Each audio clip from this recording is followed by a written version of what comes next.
Welcome to the grand relaunch of ContraMundumMedia, where we'll be giving you commentary, interviews, and comedy that will always be just a little bit different from what everyone else is doing. In this first episode of the reinvigorated and reimagined ContraCast, we speak to the world's most famous exorcist and ask him some questions I know I've always wanted the answers to. What are UFOs? Are ghosts real? What about vampires? Is there anything wrong with playing video games, really? And if I've downloaded more than a couple songs and movies in my time, am I going to jail? Am I going to hell? Whatever your faith or religion or lack thereof, I think you'll be surprised at his answers. Also, this is a brand new endeavor. We've got big things ahead, but we need your help to grow. So please like the video, subscribe, tell your friends, share it on social media, all the usual stuff. And off we go.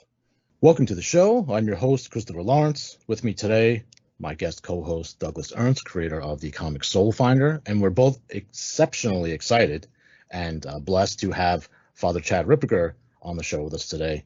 Father is an exorcist. He's a very traditional and knowledgeable priest of the Catholic Church, and we're going to get into some topics that maybe Father doesn't get asked about all that often, but we're going to make a go of it and see what kind of answers he has for us. Father, thank you so much for doing this. We really appreciate your time. Yeah, thank you for having me on.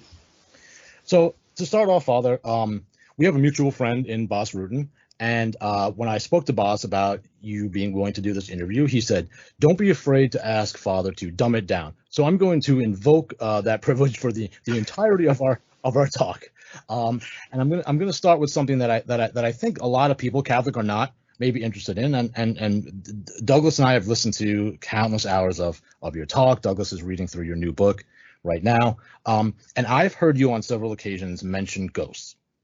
Yes. And that ghosts are real, and that they're not demons, although in some instances they may be. But what I don't understand is what are ghosts? How do we understand ghosts? Why they may be allowed to manifest? And do we even know why in God's purview does he allow? Because as Catholics, we know that either something of that nature may be diabolical, an infestation, or it may be God allowing someone who was in purgatory to manifest, to ask for prayers. But I've also heard you say that there's a third thing, which is a ghost. And I don't know how much we understand about that. How do we understand that? And do we know what the reasons would be why such a thing is allowed to exist? Well, when I first started doing a lot of reading before I became an exorcist, and then actually after I was an exorcist, I started having kind of very similar experiences. There was the exorcist, Father Gabriel Ambarth, which I'm sure you've all heard of. He was the head exorcist in Rome for a number of years and had done exorcisms, I think, for 45, almost 50 years, if I'm not mistaken. But he basically made the observation in his book that, there's essentially, like you said, three possibilities. Once in a great while, you'll get where the demons are infesting a house, and then they'll actually appear, but those are extraordinarily rare. Then you'll also get the case of souls in purgatory, but here I think it's one of those things that the souls in purgatory, because you can actually read about accounts that, in fact, it's even called the book Purgatory by Shope, where he recounts about how certain souls actually appeared to saints and things of that sort. But there are some instances where we've had, and I've only dealt personally with one kind of a case of that. And here we're presuming by ghosts, we're talking about something that actually appears, because you can actually have demons infesting a place and they're causing problems within the home and things like that without them actually showing themselves. You just happen to know that there's problems whenever you walk into the house. Things might move around a little bit. Once in a while you'll get that, but they don't necessarily actually have to appear. If they appear, in my experience, it's extraordinarily rare that it's actually diabolic. It's usually, I mentioned this actually in the book, they're sometimes called disembodied spirits, but basically what they are is they are still souls in purgatory. They're obviously not appearing to saints, but what they'll do is they don't appear and have interaction with people. What they do is they'll just appear and then disappear. And usually my experience is the same as Father Amorth's, which is they'll simply appear and they look like they're looking out into a distance as if they're that they're preoccupied, or there's something that they're focusing on other than you or wherever they're at.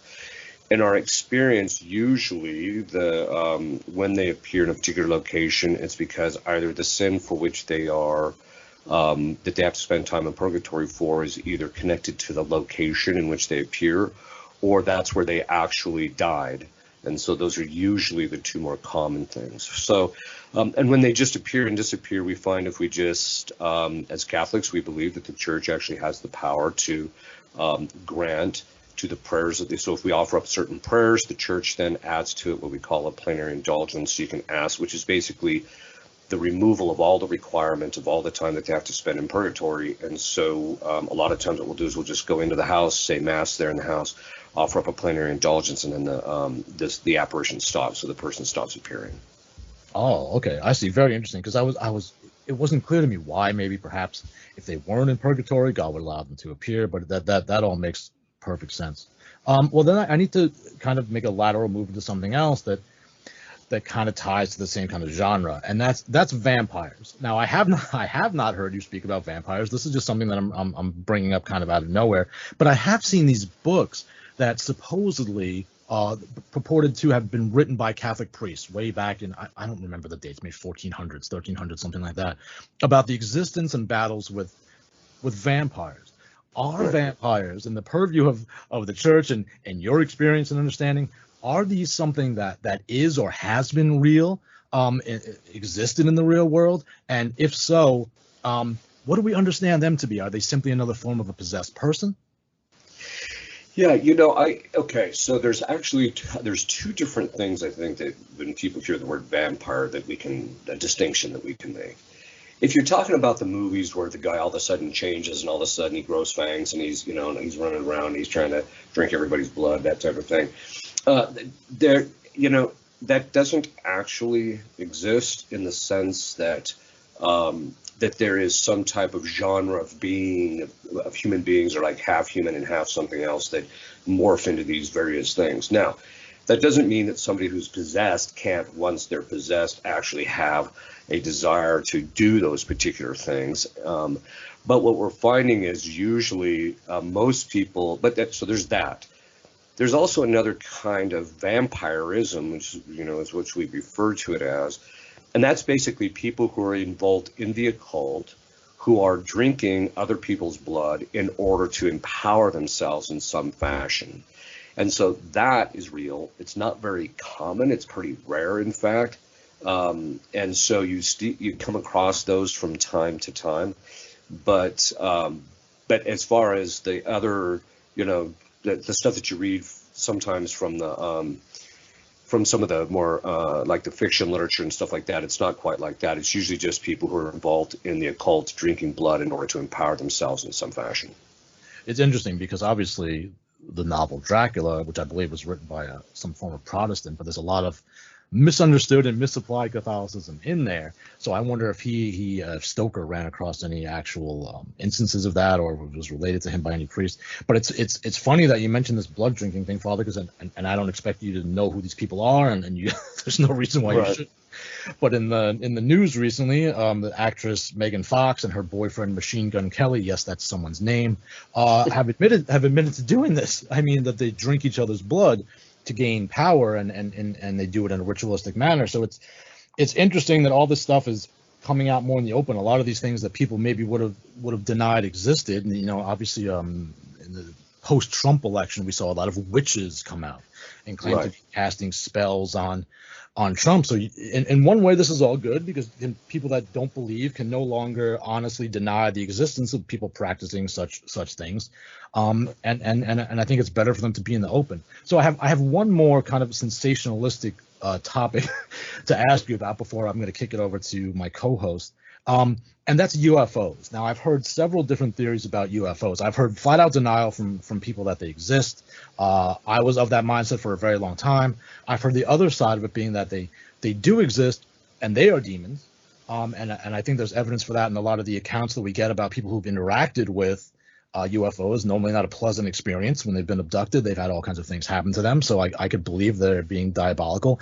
And then we hear what I think, and you can correct me if I'm wrong, Father, seems to be a really wonky notion that they're actually angels and that they're here to help us and show us new technologies and things of that nature. Do any of these theories hold water? Are UFOs, in your experience, to your knowledge, a real thing? And if so, again, how do we understand? Well, I'm one of those guys that my approach to this is on very a variety of different levels, in other words.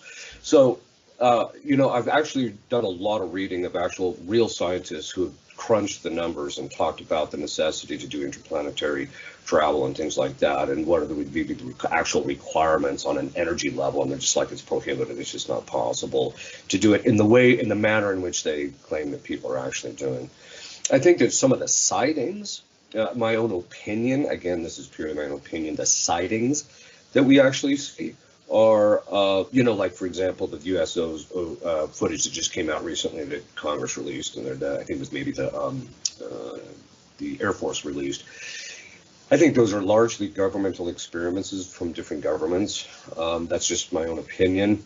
That being said, are there demons that actually can do this? We have noticed great similarities between people's abduction accounts and what people experience when they're molested or things like that by demons, and the experience that they have is very, very similar. So I wouldn't be surprised if that isn't an actual element in people's experience.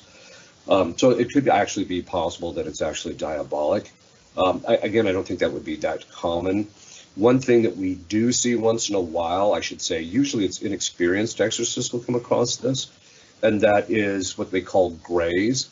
And basically the way they describe themselves, the way they'll even manifest in the individual during possession and things like that, is they claim to be, like you said, these angels. The angels are either good angels or they're angels that are morally neutral, or they're this being that somehow is between an angel and a human being, and that God created them, etc., and that they're just here to help and give us information and things like that. But and my experience is that once they're addressed as demons in those particular circumstances, they all stop that. So you just don't see that kind of thing. So I think that they can kind of portray themselves of that as a ruse, but generally speaking, I think that if people have any kind of real authentic experience that's not just, some type of dreaming or dream states or certain things like that, then in point in fact, it's probably diabolic if there is an actual true experience. But that's just, and a lot of this is the exorcist just kind of speculating on some of it, other than the fact that sometimes they'll appear, as I mentioned, as what they call grays.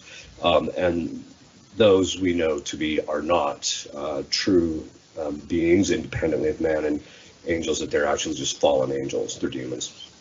Right, that the facade of these beings when they're drawn or portrayed is quite often very, very disturbing. Something that is almost a perverted man type physiology, but is obviously not a human being. So I find that explanation very, very plausible. Doug, I wanted to throw it over to you now and have you ask some of the questions you have for Father. I know that you're currently reading through his book, and I want you to maybe address a little bit about that. If you don't mind. Sure thing. Well, Father has already articulated, shown a depth and breadth of knowledge on all of these issues, and I guess that sort of ties into both the introduction to the science of mental health and Dominion. I've been reading both. They're like these giant steaks. You just got to eat it one bite at a time. You're going to like it. It's very good, but it's slow going for someone like myself. I have to reread passages or whatnot, and I was wondering, I have never seen or even heard of anything related to what you're doing in terms of the sheer scope of essentially breaking down the nature of demonic activity. And I was wondering, so you have the church, you have all these doctors of the church, you have all of these saints. Why has a book like Dominion not existed until now? Or maybe something does, but it's just very interesting to me that I've never seen anything like this. There's books on exorcisms or even exorcists, but nothing in terms of the size and scope. That's exactly why I wrote the book. Because historically, what they say in the Rituale Romanum in Title 12, Chapter 1, which is the rubrics for exorcists in the Old Rite, and then in the New Rite they call it the Praenotanda. In there they said that the exorcist is supposed to study the approved authors. all the information you're seeing in this book is literally stuff that's scattered over 2,000 years of history, and it's dealt with just bits and pieces here and there. Nobody had ever sat down and actually wrote a manual. There are exorcists who talk about, the distinctions between, possession and oppression and obsession and things like that. That's a pretty common discussion that you'll see in some books. Most recently, the International Association of Exorcists, which is run out of Rome, the priest there put out one, which is just it's linea guida, which is Latin for the Italian words for the guidelines, which is actually very good, but it doesn't break down and go into the thorough theological background. And because I have been training exorcists for about 5 or 6 years now, I thought to myself, what I really need to do is get a book, write a book, so that you can just hand it to them and say, this is everything you need to know on a theoretical level in order to know what about all the different kinds of diabolic influence, the structure of them, etc. The other thing is from the very beginning, because I had written that book on psychology that you're making your way through before I became an exorcist. In fact, the way I got involved in exorcism is that a friend of mine who was an exorcist started consulting me about how psychology works in human beings. And I said, well, why don't you just talk to your local psychologist? And they just said, well, that's because demons understand human psychology the way St. Thomas did. And that's what that book is actually about. It's about St. Thomas's understanding of human psychology. So that's how I kind of started getting involved in it. I just studied it purely more from an academic point of view. But then once I was asked to be an exorcist and started doing it, what I did is I started paying very, very close attention to and doing researching and reading all these people. Unfortunately, I'm fluent in Latin, and I'm actually fluent in Italian and 2 other languages, and so I can sit down and get through almost any book that's been written in the last 400 years, which is when most of them have been written in relationship to this. But nobody ever did a systematic theological text on that. So I was putting it off because I knew it was going to take about 2 to 3 years to write it. And so when I was talking to my spiritual director, I said, I'd really like to work on this next book on this. And he said, no, you don't. He said, you got to, man up and write this book on diabolic influence. So the idea was precisely that, is to provide basically a manual that you could hand to priests that were becoming exorcists, and also other priests that just want to study. But it deals not just with the theology, but the intersection between human psychology, diabolic psychology, and how they're different and what they're similar, and what you see when the two are intermixed. And that you get some of that in Dominion. A lot of the diagnostic stuff was removed from that. The actual one that's for clergy is called The Nature and Psychology of Diabolic Influence. So it's a slightly different title because it's about 300 pages longer, because it includes all sorts of diagnostic stuff and things which we just didn't want the general public knowing, not because we don't want people to understand this stuff, but because you'll get the phenomenon where people will read this. We call it the CSI effect, where they'll read about it and then they come and they mimic it, right? So, and that's what the police are complaining about, is people watch the CSI and then they try and use that to cover their crimes, right? Well, here it's the same kind of a thing where they're actually reading the books and then coming and mimicking these things. And so I go into great detail about, for example, how you're going to see the difference between dissociative disorder, which used to be called multiple personality disorder, how you diagnose the difference between that and possession, because they're very different, even though to the uninitiate, they're going to look almost identical or the same. But the idea was exactly that. The idea was just to get a book out for priests so that I could just hand it to them and say, here, read this. This will tell you everything theoretically you need to know. And then from there, they come in and sit in sessions with us so that they can actually see practically how it goes in the day-to-day doing of the exorcisms. And then I just cut that version down to about 560 some pages for the laity. It's just called Dominion. Yeah, so, I've just been blown away by it. And like I said, I was just like, how is this book, how has it not existed until this point in history? So it's blown me away. Chris, do you mind if I ask him a 2-point question that's sort of related to that? Absolutely. Doug, I could actually give an explanation of why this book has not existed up until now. Sure. And I think it basically boils down to this. Historically, most of the books that were written on this area were just bits and pieces that were written in Latin. And that meant that only clergy would really have access to it. And then but all the information that's in that book, and plus all the practical aspect of learning how to be an exorcist, was done by mentorship in the church since its beginning. And so that information was passed on person to person through the priest from generation to generation. And then when it all collapsed in the 50s and 60s, where exorcism just wasn't done because they were trying to basically say everything is psychological, and some is, but not all of it. They just said everything's psychological. When all that collapsed, that mentorship process pretty much stopped, with the exception of Rome and a couple of other places worldwide. Mm-hmm. And so then once the church has been trying to get this ministry or this apostolate back up off the ground, we're seeing a lot of theological error creep in, and that was the real motivation for my writing the book, is providing a clear theological framework from which we can move forward. But that it basically boiled down to mentorship and the collapse of mentorship, which is why this information was never passed on in this manner before. Yes, it's super interesting. And now I guess my next question is a little greedy. As Chris mentioned, I write a series on combat veteran exorcists called Soulfinder. And so it's actually about mentorship. So the mentor is a Vietnam veteran, and his protege is actually an Iraq, Afghanistan veteran. But my question is a two-part: is what is a cross that an exorcist bears that wouldn't readily come to mind to the laity or even other priests that don't really perform exorcists? And what is the key character trait that all good exorcists must have? I always tell everybody that to be a good exorcist, you have to drink scotch and smoke cigars, but that's not exactly true. And basically, there is a bit behind that. Basically means it's somebody who has to be able to leave work at work. So you have to be able to do the exorcisms and then be able to just simply walk away from them without them without ruminating about them, because you do see things and hear things that are pretty impactful, and you have to be able to just kind of leave all that stuff behind. And so the real quality or characteristics that you want to see in an exorcist, or somebody who can kind of leave that kind of stuff behind, is theologically well versed and is orthodox, because if you're not orthodox, the demons will take you to the woodshed.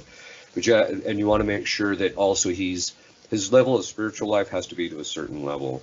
In order for him to really do this without getting beat around too badly. The first 2 years as an exorcist are always the most difficult, because the demons are probing and picking at all your defects and that type of thing. So you have to really be willing to kind of take a beating. I tell people, look, stepping into a exorcism is like being in a boxing ring, except instead of it being physical, it's spiritual. So, and so there is, and you have to be willing to kind of get beat around a little bit. Otherwise, it's just, obviously it's not going to be for you. And a lot of priests realize also that the demons will attack their externals, but there's always even ways of keeping that in check. So it really boils down to, you really have to have a really strong prayer life pretty consistently. So for example, in our community, we pray 3 to 4 hours a day, and it's all tailored in order to keep us protected. And it does a phenomenally good job as long as you're very faithful to it. As far as the cross that the exorcists bear, I think it depends, because in the beginning stages, as I mentioned, you get beat around a little bit, and so you have to be willing to be able to take that, but you also have to be willing to die to yourself and say, okay, if this is where my problem is, then I'm going to work on it myself. You also have to have the ability to just ignore when the demons are picking at you, because a lot of times what they're saying to you is just nonsense. And by that I mean in the sense of they pick at your own interior life at times. But what happens is, when the exorcist becomes seasoned and becomes a really good, he's been doing them for a while, you start to get the lay of the land. And so demons do not, as a general rule, like to attack experienced exorcists. And the reason being is based on the philosophical principle that the cause is always some way in the effect. So anytime you're attacked diabolically by demons, you learn something about him, his character, what his tactics are, his patterns of thinking. And so then you can take that into session, and the demons get beat up quite a bit more as a result of that. So they tend not to want to do that. I think the main cross that the exorcists probably bear is, there's two of them. One is just that being willing to suffer through those things, those attacks when they come in, even though they don't come too frequently. But the other part of it is you have to be willing there is a certain mystique about exorcists which is completely unmerited. They're just like any other priest, just like any other human being. But I think that the one thing that does tend to bother exorcists is that they sometimes get isolated by their own priests and their own diocese that don't want anything to do with them. And there can be a variety of different reasons. A lot of priests don't even believe in demons, and so they don't want to. They think the guy's just nutty for even thinking that. Or the other part of it is they've got this idea that somehow or another, if they're around an exorcist, they're going to contract some type of diabolic contagion in their own life, right? Which is not true either. So, and I think that's probably the difficulty in dealing with the clergy. And you have to obviously, I'm one of the very few exorcists that is somewhat publicly known. Most exorcists are not known, and it's probably better for the most part.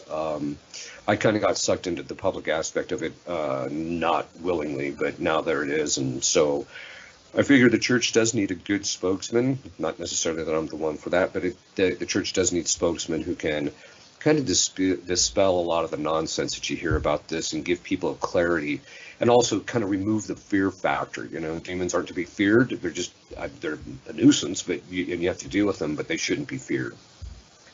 You know, Father, I know that you're able to set aside and leave your work at work. In fact, Doug and I were talking a little bit about that before you joined us.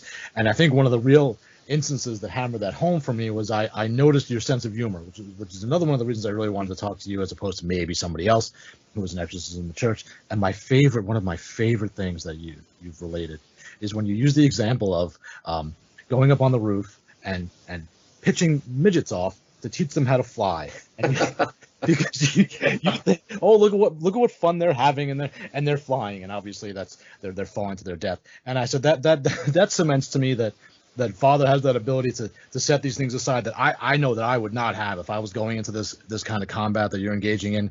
That would do some damage to me, I'm sure, psychologically, that I wouldn't be able to let go. But I said Father's able to and Boss Rudin has drilled the same thing into my head when we talked about interviewing you. We said that yes, Father is brilliant. He's incredibly knowledgeable about the church. Yes, he's an exorcist that engages in battles with the diabolical on a near daily basis, but he's also a regular guy. And so it's one of the reasons why I wanted to have you on and have this conversation with you. Doug, can you do me one more favor? I would, if you're willing, could you tell Father a little bit about some of the reactions you've had from Catholics to your work, some of these negative reactions, because I think that'll transition nicely into some of the topics of entertainment that I'd like to get into with Father. Do you mind doing that for us? Yeah, no problem. So long story short, I have this issue where there are a lot of Catholics that it's like a Goldilocks things I've talked about. So there are some people that essentially want this rated G version of an Exorcist tale that I'm telling, and they get really mad that it gets into some darker subject matter.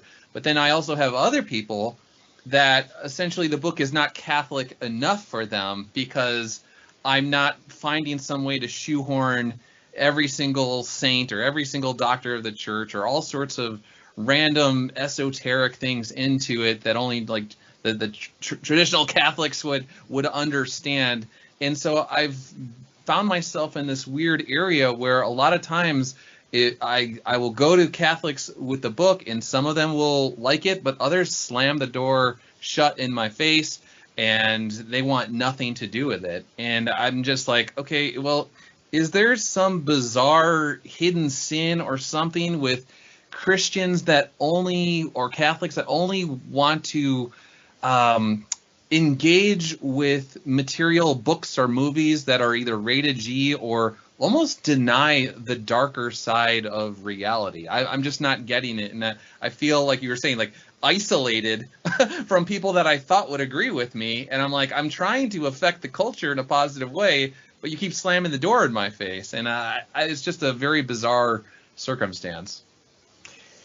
Yeah, you know, I think a lot of it has to do with just lack of basic distinctions. Well, let me back up. I think some of it's just repetitive. People just don't want to deal with stuff that's dark and difficult. And to put it frankly, they just don't want to deal with reality. I mean, I think that's part of it. And so they want to live in this little cocoon, and watching only G-rated movies is kind of this little cocoon, right? So, and I think part of it has to do with, too, is they can't make a distinction between, you know, there are certain kinds of things that can be properly portrayed in movies, in books, in comic strips, and things of this sort that can be actually done, which are actually educational, even though they do deal with the darker side and even the sin to some degree, as long as it's not by nature salacious or by nature pornographic or by nature, things that are offensive to God in their nature, independently of the, because even those can be portrayed in a proper way if they're done right.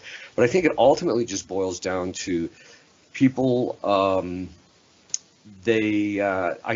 think that they ultimately it's an appetitive thing. Some of it might be intellectual error too. I think that sometimes people tend to think that the saints lived in this G-rated life, that was just phenomenal and everything was hunky-dory and everything was, hearing the Gregorian chant in their ears 24/7 type of thing. And I don't think that they realized, that especially you can get this, for example, when you read St. Thomas Aquinas' tract on the demons, or you read, Bellarmine or some of these other guys, they were in this, they slogged this stuff out and they knew. Or you read, St. Alphonsus Liguori's Moral Theology, where he gets into details about matters that pertain to the 6th and 9th commandments in order to properly address them. I think most Catholics would probably just be scandalized if they knew how frank he was in it, but you have to be in if you're going to address that. All that being said, I think it really just boils down to people want to just live in a cocoon, at least in relationship to their faith.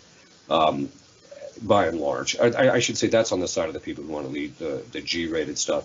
The people who don't, the people who want, kind of a higher level type of thing where they want all the saints in it, and they want this, they want that. My experience with most of those people is it's just pride.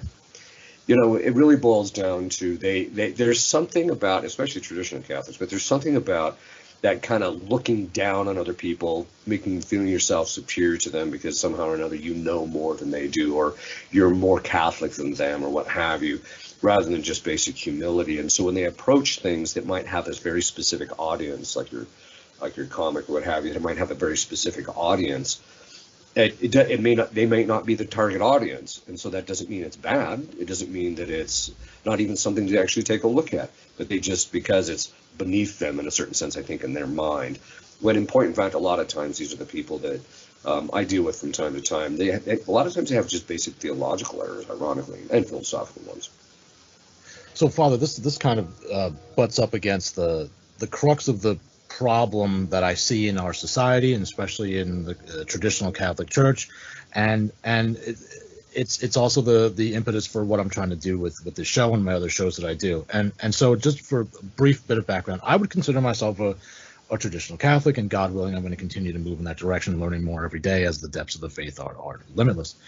But what I find is I spent a good amount of time away from the faith. Now, I never renounced the faith, but I certainly wasn't practicing in my younger years for a long period of time. But what filled that void, because nature abhors a vacuum, was popular culture. It was music, going to concerts all the time, and I worked in a record store. It was movies, whatever the newest, biggest films were, independent stuff. I'd go to little art house theaters. It was video games, comic books, literature, everything arts and popular culture, and I absorbed all that stuff tremendously. I have, in a not prideful way, I have an encyclopedic knowledge of stuff that is probably of no consequence, except that I feel it can be a significant tool, especially in our current culture and with attention spans, et cetera, being what they are, for evangelization. And the thing that I constantly point back to is J.R.R. Tolkien. Tolkien created The Lord of the Rings and wrote what is ostensibly on its surface a masterful work of fantasy and adventure. But if you know what you're looking for, there's Catholicism and traditional Catholicism wound all through the thing. I don't know why we can't have more of that going on today and adopt it to the current media that's popular. So I'm talking about, obviously, YouTube videos, comedy, video games, music. So what I really wanted to ask you about and get your thoughts on are, first of all, in a broad scope, are there certain pieces of entertainment, types of entertainment, meaning rock music, for example, we hear about, video games, role-playing games, that are problematic as entities on their own that we should just set aside? And if not, Why do we not see more traditional Catholics coming out of the trad cat ghettos, so to speak, and using these tools to engage with those who are not already Catholic, who may become interested, but aren't going to be won over by being handed a tome of St. Alphonsus or a tome of Aquinas because they're not there yet? You know, I think it. I actually talk a little bit about that, ironically, in my book on psychology, but it's in relationship to music. The principles are basically the same. There's basically three categories of these kinds of things. There's stuff that's just inherently displeasing to God. So, for example, some of this rap music that basically talks about killing cops and that type of thing, I don't think God's particularly pleased, and I don't think it's healthy for people to be listening to it. Then there is the type of then there is stuff that in and of itself, which is the case with a lot of the rock music, which in and of itself is, the lyrics are fine, there's nothing in relationship to it. Even the music in itself, when analyzed, it's not necessarily bad. The only thing that people have to be careful in this second category is there's certain kinds of music that can be bad for certain kinds of people. So, for example, if someone doesn't have sufficient virtue and they're listening to music that is that plays on what they call the concupiscible appetite, that's the appetite for desire and for things like food and sex and things like that. If it's playing on that all the time, if a person doesn't have sufficient virtue, it can be deleterious to their spiritual well-being. Another example is, guys who are they're very angry people, or they're very hurt people, they're very wounded people, and then they sit and they listen to acid rock, which, basically gets their irascible appetite moving and gets them all worked up and emotionally, and they become very angry and difficult people. So it's not necessary that I'm not saying that in other words, there's music that contains stuff that's bad in it, but then there's music that is, for the virtuous person, it's not a problem to listen to, and they can actually be useful. I think that this is actually true, especially they can be very useful for example, in certain kinds of movies and things like that going forward with when the Hollywood crowd. Once in a while, I'll talk to some of them, and because we talk about the necessity of, that the movies don't necessarily have to be preachy. You don't have, like, it's like J.K. Not J.K. Rowling's, wrong person. Tolkien says, when you read his books, there is obviously there's a certain use of certain kind of a genre and that type of thing. But when you're talking about the movies that are actually made for it, using certain kinds of music, even certain kinds of rock music, in certain movies can actually be good to convey a very specific message and actually help people to grow in virtue if it's done in the right manner. So, but then there's kinds of music that, by their nature, can actually be beneficial to most human beings out there. And so this is everything from chant all the way down to even certain kind of pop songs and things like that can actually help direct people in a virtuous manner. So I think there's all different kinds of that. Depending on that, I think that the problem is that among traditional Catholics, it's the basic, it's a flawed understanding, and I don't mean to get too long-winded in all this, but it basically boils down to this. They basically think that unless it's a saint's life, or unless it's some movie about a saint, or unless it's that type of thing, then it's absolutely useless and has no bearing. And that's just simply not true. First of all, the fact of the matter is that most of the traditionalists themselves don't have sufficient virtue to be able to do always the virtuous thing every and in all cases. If they did, they'd be saints and perfect, and they wouldn't be basically excoriating everybody. Mm-hmm. But then the other part of it is that there's a vast majority of our culture, even Catholics who are part of this, who basically need movies, music, and things that are in genres that appeal to that are part of the popular culture, which are not bad in themselves, but which can actually incite them to virtue or incline them to being better people. And so I'm all for that. I don't think that just because it's of a particular genre, it's therefore evil. It can actually have a place under certain circumstances.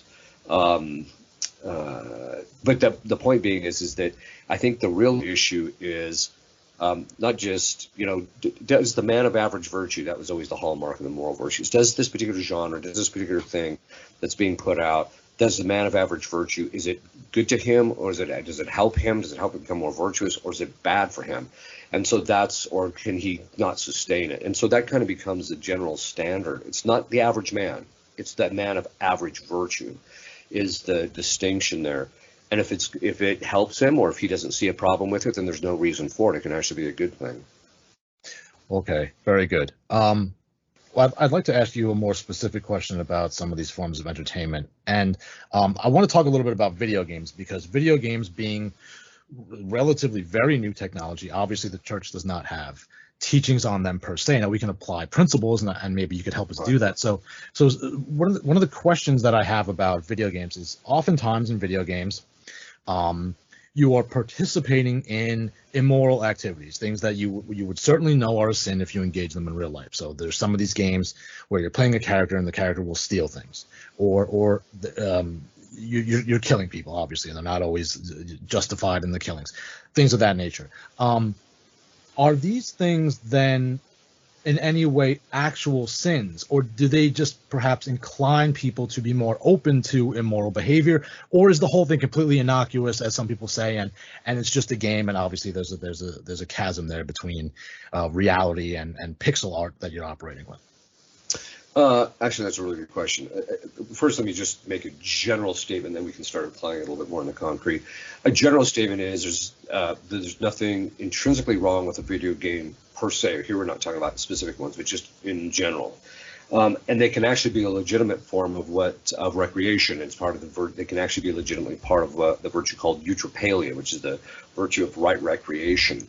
But like all other things, they have to be moderated. In fact, these are good things, and how do we know they're good? Because it gives people pleasure, and they actually enjoy it, and they can recreate themselves through that process of playing them. And so there's nothing necessarily wrong. They can also have an educational factor. They can also be used for training eye-hand coordination. So, for example, the military uses them quite a bit. There's all sorts of ways in which these things can be good. As a genre, just generally speaking, it's actually a good thing. It's not an evil thing. Right?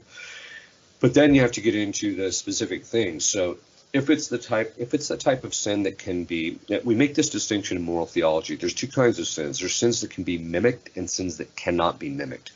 So, for example, you cannot mimic pornography. I mean, if someone stands up on the screen nude, well, they're nude, and that's just the nature of the beast. And you can't sit there and say that, in a salacious way, obviously.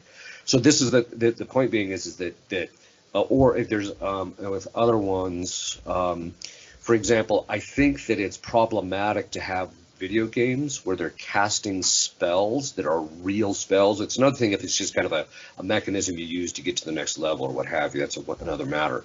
But if it's actual spells, because actually that's one of the things that as exorcists we've noticed, because we've had some kids that become possessed by playing video games. It's not video games per se. It's because of the fact that they're actually playing games where the whole thing is to cast a specific kind of a spell. And the people doing these video games have done their research, and they've found out what these things are, and they're putting them in there, and etc. So those are problematic. But and even in videos where you might have to kill somebody in order to achieve a specific thing is not necessarily bad. So because killing can be mimicked, right? So there's things that can be mimicked and things that can't be mimicked.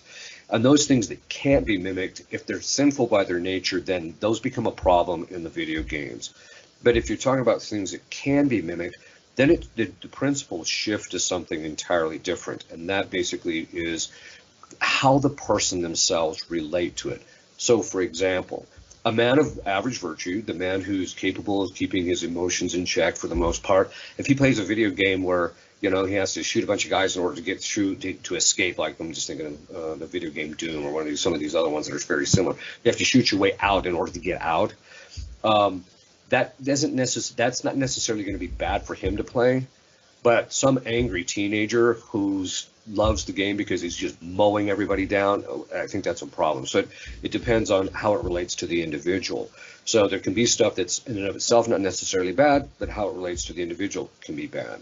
And so that's in the stuff that can be mimicked, if that makes any sense. It makes total sense, yeah. I have one more very specific question about video games that I haven't been able to find out. And then there's a question from Doug that I think will pick back nicely off of it. Father, there are some of these games where after you create your character in the beginning and you choose what style of combat you're going to use, etc., and his armor, the game will then task you with choosing a deity for your character to worship in the game. And you'll usually get certain powers based on doing so. Now, my question is that just in and of itself immoral or a sin, a violation of the first commandment? And then below that, if that in itself on its face is not sinful or harmful, how are we to know if perhaps some of these game creators, even unwittingly, I'm not going to attribute motive, have placed the names of actual demons into these games, and if we participate in that unknowingly, could that pose a real spiritual danger? Okay, I'm just gonna, whenever, a lot of times when I give conferences, people will ask me some question, which I know is a loaded question, and not that you're doing this to catch me up or anything, but I'm just basically stating the principle, which is basically this. I'm gonna tell you what our experience is, and then I'll tell you what I think, because because I don't want to be, well, Father Ripperger thinks, no, actually, this is just our experience. Our experience is that kids who get involved in role-playing games that involve use of those deities do come under diabolic influence. And so just as a matter of practicality, we've been telling people avoid them. And we're just taking that as a genre. It doesn't necessarily get into the individual ones and how they would necessarily function or as things like that, but we've just found that the kids that get involved with that stuff do end up with diabolic baggage, not necessarily possessed, but other kinds of diabolic baggage. And so we were talking about something specifically like that, where there's a deity that you pick and you're supposed to worship it in the context of this. And that is the real problem that we can think, and this is where my own opinion is, I think the reason we're seeing problems in that area is because of the fact that you're still having to press the buttons to do those things which simulate the worship, and so there's it's kind of a remote cooperation in it, and to put it analogously. And so we just tell people in those particular cases, you're better off avoiding those particular kinds of video games. I do think that, in other words, to boil it down to my prior set of distinctions, I don't think that worshiping of a deity is something that you can simulate.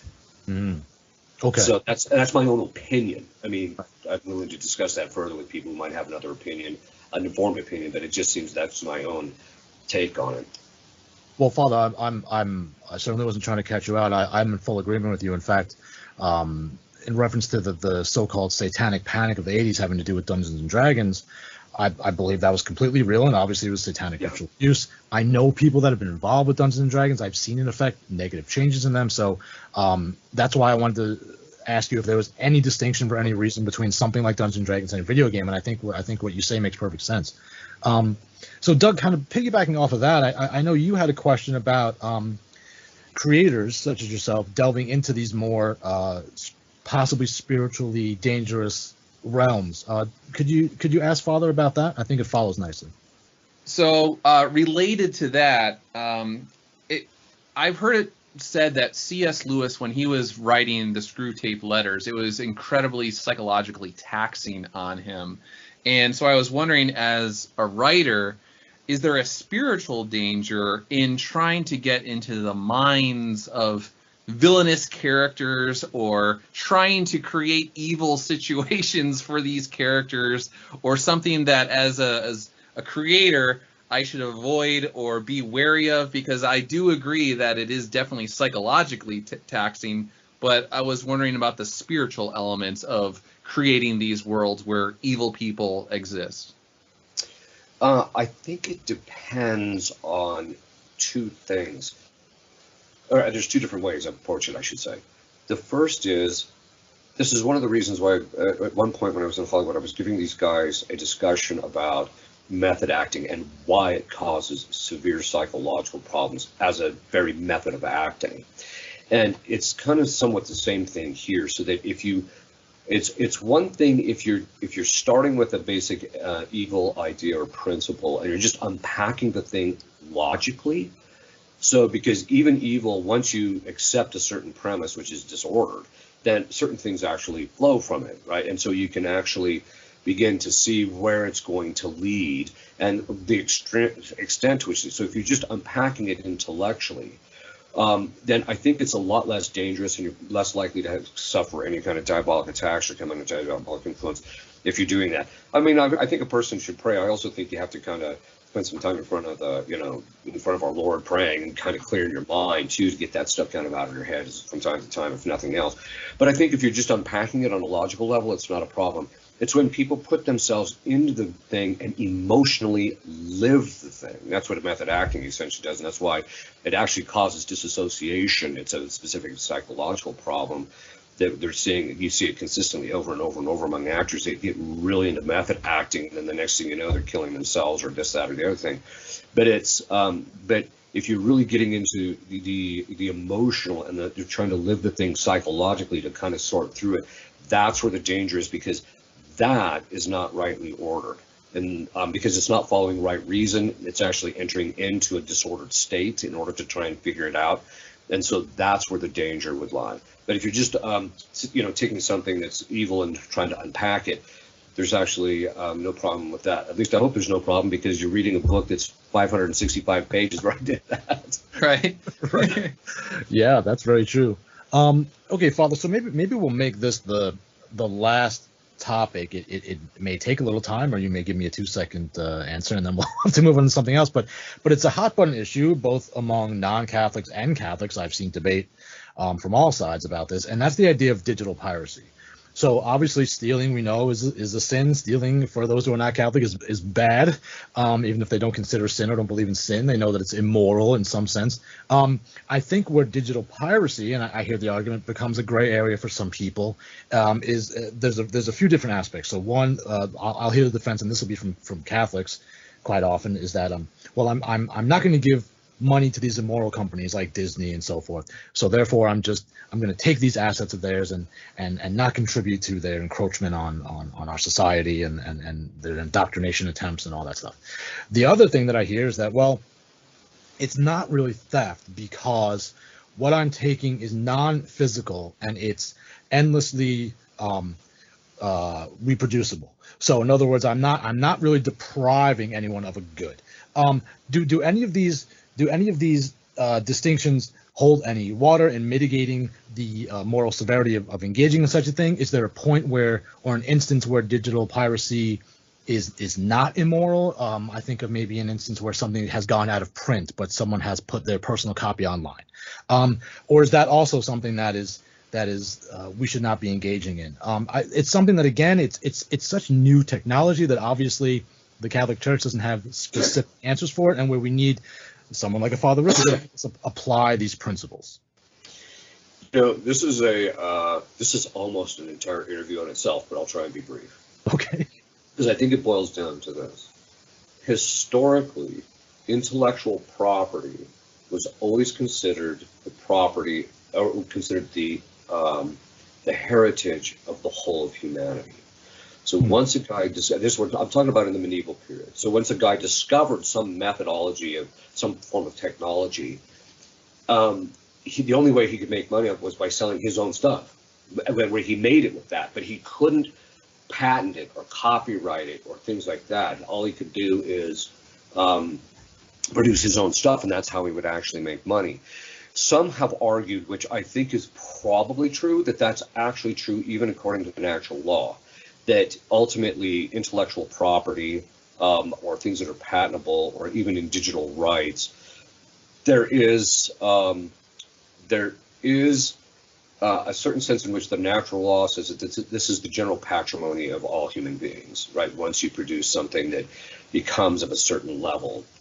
However, so that's kind of on one side. I think I would like to see it get to that point again, where, and I'm even willing to do that myself and not make nearly as much money as I do off, like, for example, off my books. Not that I make a lot, but it would just, I'm willing to take that if it's the type of thing that, once it's put out, there is no copyright and anybody can copy it, etc. I wouldn't have a problem necessarily with that. I would like to get that to where this stuff is general. Part of it is too, is I also think in terms of, for example, I'm sure you've heard this, there's all sorts of patents that could actually make our life a lot more abundant, a lot more easy, a lot better for us, but they're all tied up by people who buy them out and just sit on them so that nobody can use them. Mm-hmm. And so I think that's a problem. Okay, so getting back to the digital rights type of thing, the general most moralists who are serious about studying this stuff, and I'm not just talking about priests who want to commit or violate the copyright laws and stuff themselves and just copying stuff or what have you. Most of them say that the civil laws in this area bind until such time as they're actually changed. And the only time that the civil laws would be put aside is at the same time in which there would be any time that they would be put aside. So, for example, if the civil law was such that said that we're going to restrict everybody to buying 5 pounds of beef a month, right?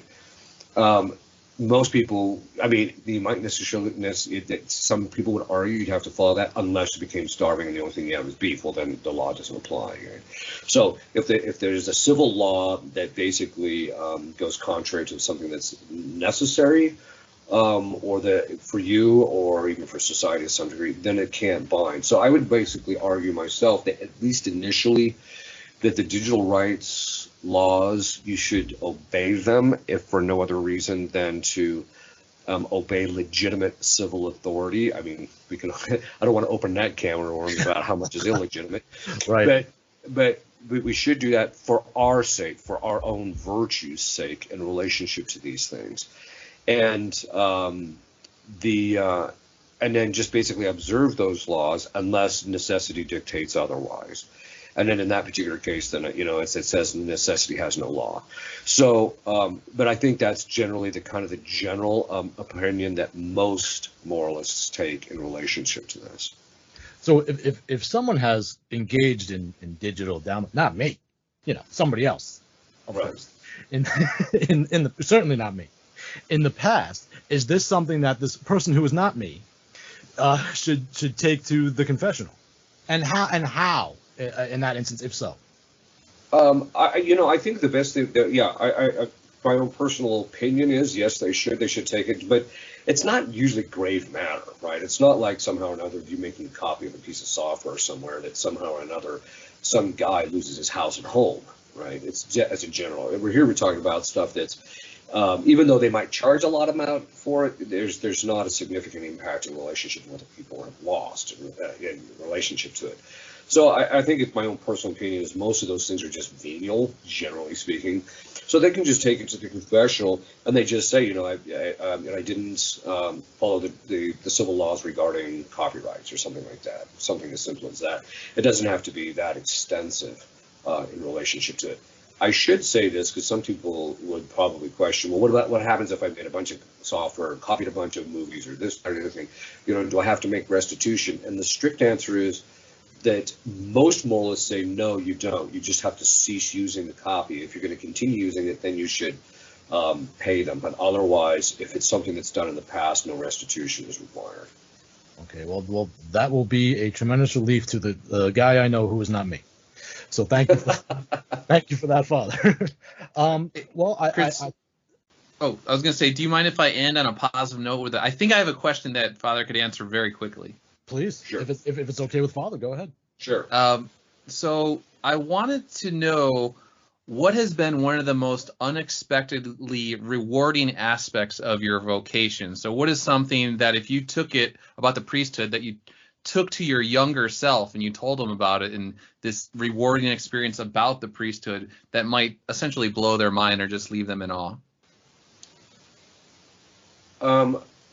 I'll say this as an exorcist, actually, a priest who's an exorcist.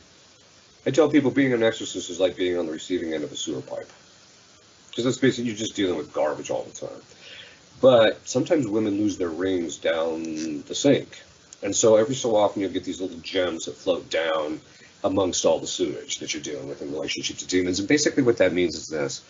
There are times when God compels the actual demons to reveal to you aspects about some particular part of some saint's life that may not necessarily be in the history book, but perfectly lines out. So, for example, I had one case where the nemesis was Saint Joan of Arc.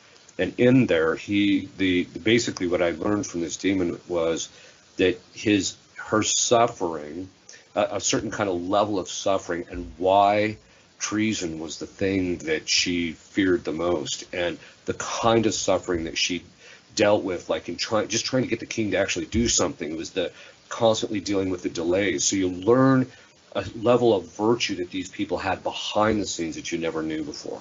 So, for example, so in relationship to the saints or to Our Lady or our Lord or some particular aspect of the Catholic faith that you learn where the demons have a particular animus against that particular doctrine of the church, the clarity that you get and the joy that you get out of hearing about the perfections of the angels and the saints and things like that is something that you just wouldn't get otherwise.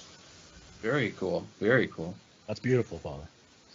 Well, I think then we're going to let Father go. He's been very generous with his time. He's obviously a very busy man. Father, we can't thank you enough for taking the time to do this. And obviously, I'm going to ask you on air if you'd be willing to come back in the future, because we would love to have you at your convenience. There are so many more topics that have to do with entertainment and media and evangelization, et cetera, that we could spend all day talking about. So we hope that you will come back and put up with us at some point in the future once again. Yeah, I have no objections. It's just my calendar might object a little bit. But we just have to get it worked in, and then sometime in the future it wouldn't be a problem. I'll try to annoy Boz at least one more time before I bother you again, Father, and get him on the show. Yeah, he's better to annoy than me. Oh yes. Thank you very much again, Father. Douglas, thank you for being the co-host for this episode. Have a great day, and we'll speak to you all again soon. That's the show. So what did you think about what Father Ripperger had to say? Did anything surprise you? Let us know in the comments below. And again, please like, subscribe, and share the video. We're just getting started. We'll be back next week with a new interview with a new interview subject, and further shows on this network will be launching in the very near future. Thanks again, and we'll talk to you soon.